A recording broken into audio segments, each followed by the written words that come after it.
اللہ تعالیٰ نے ہفتے میں 7 دنوں میں ایک دن بابرکت بنایا، وہ جمعہ کا ہے۔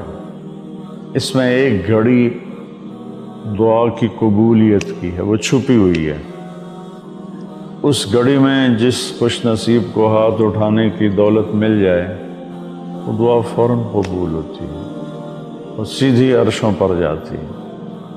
علماء نے اس میں تحقیق کی، ہر ایک نے اپنے اپنے خیال کے مطابق۔ بعضوں کے نزدیک جب امام خطبے کے لیے ممبر پہ آتا ہے تو وہ دعا کی قبولیت کا وقت ہے۔ بعضوں کے نزدیک جب 2 خطبوں کے درمیان بیٹھتا ہے تو وہ وقت دعا کی قبولیت کا ہے، اور بعضوں کے نزدیک عصر سے مغرب کے درمیان کوئی بھی گھڑی اللہ کی بارگاہ میں دعا کی قبولیت کی ہوتی ہے۔